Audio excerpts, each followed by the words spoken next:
야인의 장구단상 이목사의 성경 공부 19번째 동영상이군요. 야곱을 파헤친다. 그 이야기의 7번째 귀환 그리고 새 출발입니다. 안녕하십니까. 미국 애리조나 북부 그랜드 캐년 동쪽에 있는 투바시티라는 작은 광야 마을에서 미국 원주민 나바호족 그리고 호피족을 섬기는 이 목사입니다. 부족한 것이 많지만 하나님 나라 확장에 일조하고자 하는 아주 작은 촛불 하나 들려고 애쓰는 일꾼에 불과합니다. 지난번 이야기에서 야곱은 드디어 형과의 구원, 오랜 갈등을 청산하는 모습을 우리가 보았습니다. 인생의 큰 고비를 넘긴 셈입니다.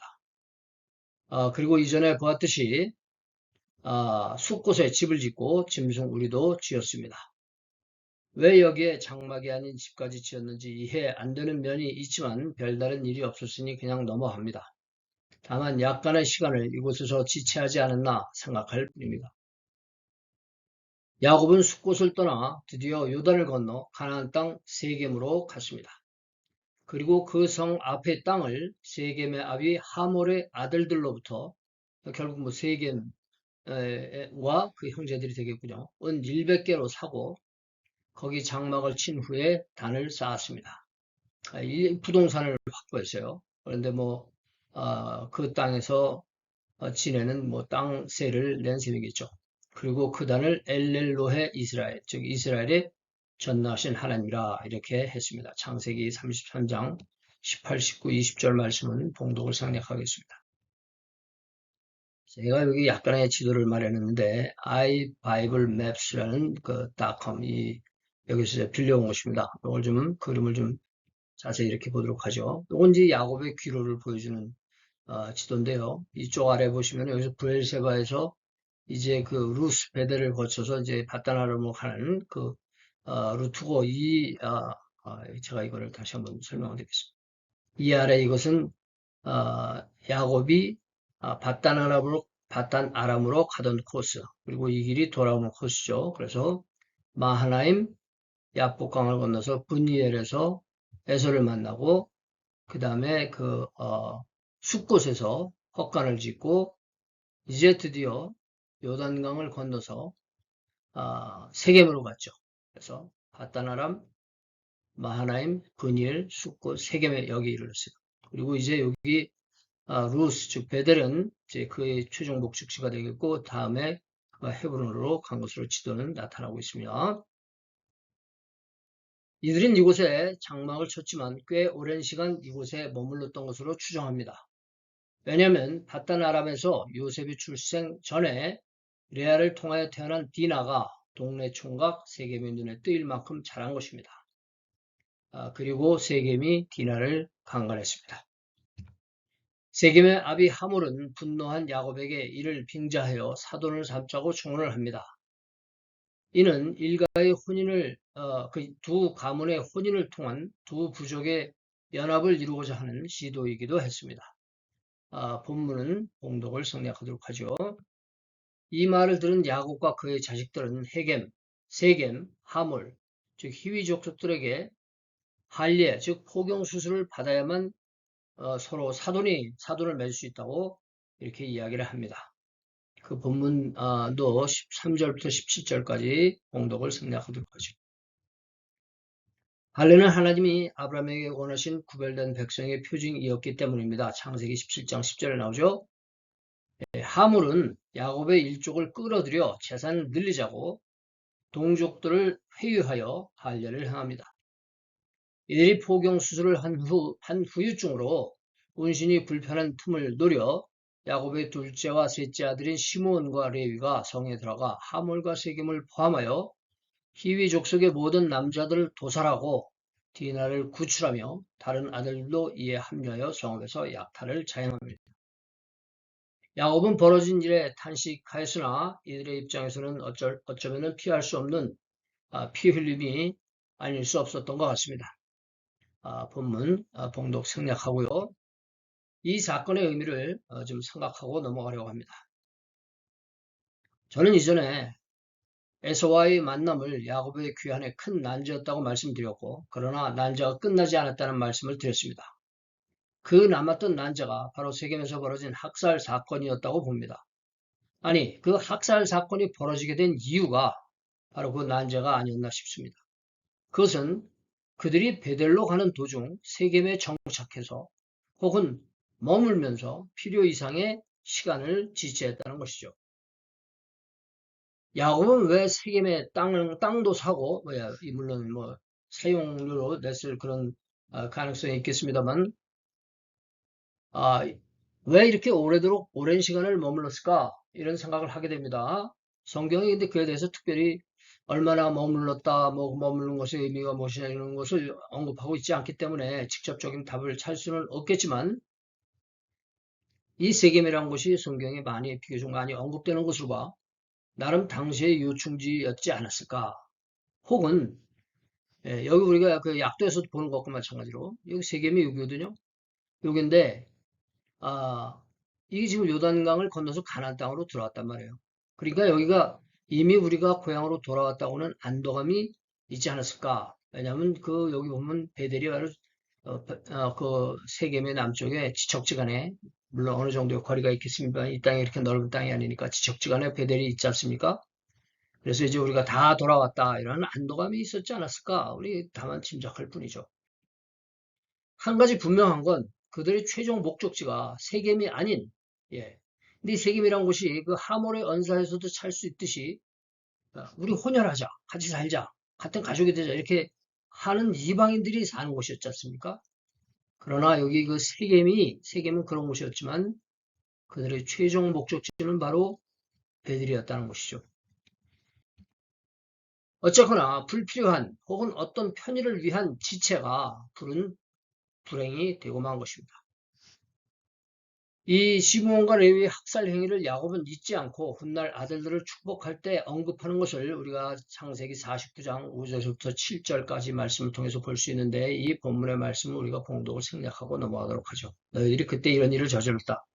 이런 말을 야곱이 한 것입니다. 이 일로 인해서 야곱은 이곳을 떠나야만 했습니다. 그들의 궁극적 목적지가 다시 떠오르게 되었습니다. 베델로 가야 하는 것이죠. 결국 페델로의 행로를 서두르지 않고 세겜에서 늑장을 부린 것이 탈인한 삶이 아닌가 이런 생각을 하게 됩니다. 그들이 베델로 가는 여정은 창세기 35장에 기록되어 있습니다. 그 내용을 지나칠 수가 없겠지요. 야곱 인생의 한 단락이 맺어짐과 동시에 계속되는 대목입니다. 본문을 함께 보시도록 하겠습니다. 35장 1절 하나님이 야곱에게 이르시되 일어나 베들로 올라가서 거기 거하며 네가 네 형 에서의 낯을 피하여 도망하던 때에 네게 나타났던 하나님께 거기서 단을 쌓아라 이렇게 말씀하셨습니다. 이것이 바로 하나님의 뜻이죠. 그런데 야곱 그리고 우리는 때때로 그것을 잊고 시간과 자원을 낭비하는 때가 있고 우리가 우리의 잘못을 발견하고 뉘우칠 때 하나님의 뜻은 더욱 분명해지는 것을 우리가 경험하곤 합니다. 35장 2절부터 5절까지 말씀입니다. 야곱이 이에 자기 집 사람과 자기와 함께한 모든 자에게 이르되 너희 중에 이방 신상을 버리고 자신을 정결케 하고 의복을 바꾸라. 우리가 일어나 베델로 올라가자. 나의 혼란 날에 내게 응답하시며 나의 가는 길에서 나와 함께 하신 하나님께서 내가 거기서 단을 쌓으려고 하노라 하매 그들이 자기 손에 있는 모든 이방 신상과 자기 귀에 있는 고리를 야곱에게 주느니라. 야곱이 그것들을 세겜 근처 상수리 나무 아래 묻고 그들이 발행하였으나 하나님이 그 사명 고을들로 크게 두려워하게 하신 거로 야곱의 아들들을 추격하는 자가 없었더라. 여기서 야곱이 자신들을 정결케 하고자 하는 노력이 눈에 띕니다. 이방 신상과 모든 장신구들을 다 땅에 묻었다고 했지 않습니까? 우리가 그 라헬이 그 아버지의 라반의 드라빔, 즉 가족 우상을 훔친 것을 우리가 창세기 32장이죠. 32장에서 볼 수 있는데, 예, 31장에서도 드렸군요. 네. 라반이 양털을 꽉 끌어갔으며 라헬은 그 아비의 드라빔을 도주셨다. 그래서 그것이 32장에서 문제가 됐었는데, 그 드라빔도 땅에 묻혔을 것입니다. 그들은 30여 년의 이방 생활에서 물든 모든 이방 풍습과 장신구들을 땅에 묻고 새로운 마음으로 베델로 향합니다. 야곱과 그와 함께한 모든 사람이 가나안 땅 루스 곧 베델에 이르고 그가 거기서 단을 쌓고 그것을 엘 베델, 즉 베델의 하나님이라 불렀으니 이는 그 형의 낯을 피할 때에 하나님이 그에게 거기서 나타내셨습니다. 자, 드디어 돌아왔습니다. 야곱이 paddan 아람에서 돌아오매 하나님이 다시 야곱에게 나타나서 그에게 복을 주시고, 이 여기서 복을 주시는 것을 보면은 이 하나님이 아브라함에게 약속하셨던 그 축복, 그리고 그 이삭이 이어받았던 가문의 축복과 책임, 이것이 이제 정식으로 정말 뭐 그동안에도 몇 번 그런 적이 있었습니다만 아주 확정되는, 야곱이 그 계약의 계승자라는 것을 확정되는 그런 축복을 하시죠. 그에게 이르시되 내 이름이 야곱이다마는 내 이름을 다시는 야곱이라 부르지 않겠고 이스라엘이 내 이름이 되리라 하시고, 그가 그 이름을 이스라엘이라 부르시고 그에게 이르시되 나는 전능한 하나님이라 생육하며 번성하라. 국민과 많은 국민이 내게서 나고 왕들이 내 허리에서 나오리라. 내가 아브라함과 이삭에게 준 땅, 즉 계약의 땅을 내게 주고 내가 내 후손에게도 그 땅을 주리라 하시고, 하나님의 그와 말씀하시던 곳에서 그를 떠나 올라가시는지라. 이제 14절이죠. 야곱이 하나님의 자기와 말씀하시던 곳에 기둥, 곧 돌기둥을 세우고 그 위에 전제물을 붓고 그 위에 기름을 붓고 하나님이 자기가 말씀하시는 곳에 이름을 베들이라 불렀더라. 예, 이미 만난 28장 창기 28장에서 하나님의 것을 만나고서 베들이라 불렀죠. 이로써 77세 집을 떠났던 야곱의 여로가 한 매듭을 짓게 됩니다.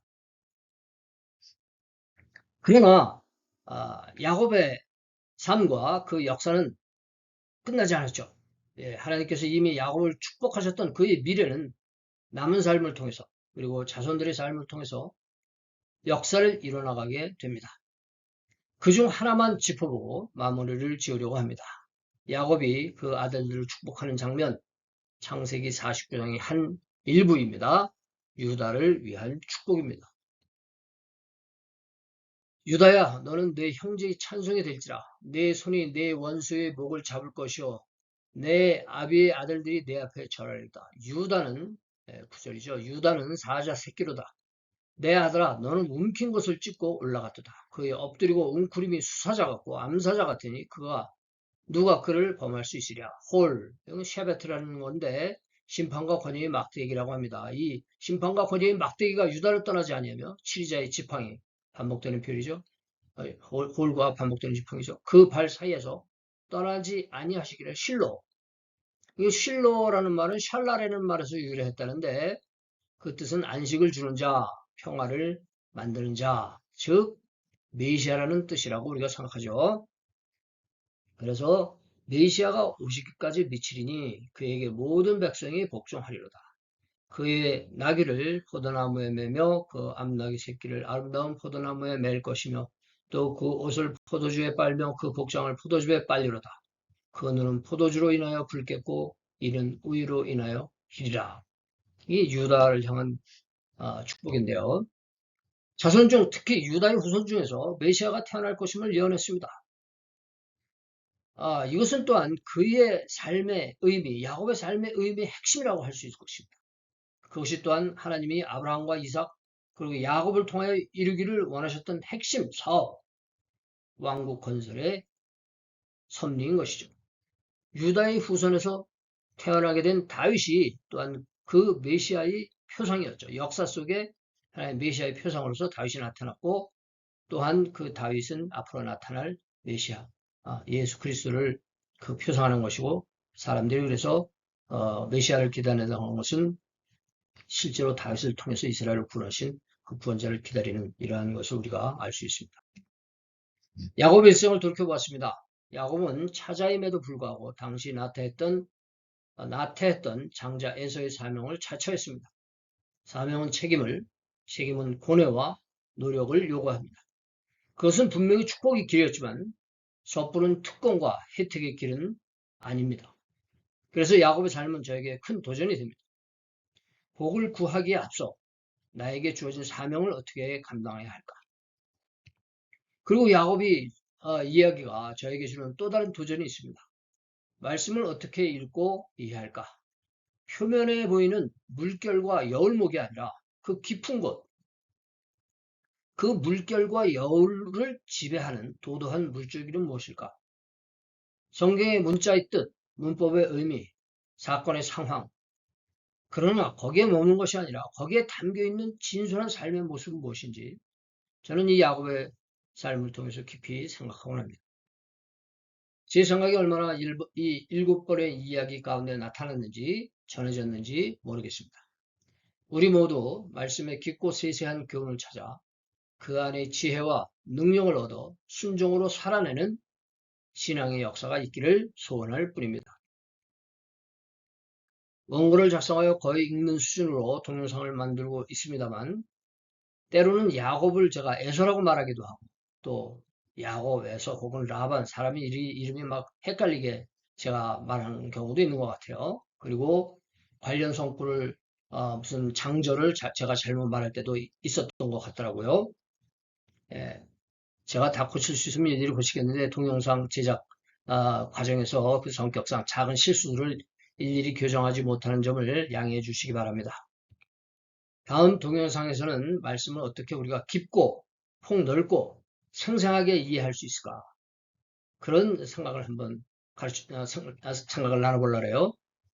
제가 그 말씀의 가르침과 또 제 자신의 부족한 경험을 보태서 생각하는 것을 여러분들과 한번 나눠보고자 합니다. 알려드릴 말씀 참고해 주시고요. 네, 오늘도 이 동영상을 시청해 주신 것을 감사를 드리고 이 동영상을 통해서 우리가 주 안에서 교제하고 함께 성장할 수 있는 기회가 될 수 있기를 바랍니다. 다음에 또 뵐 때까지 성령 안에서 의와 평강과 희락이 귀 가정에 충만하시기 바랍니다. 저는 이만 여기서 박원의 작별 인사를 드립니다.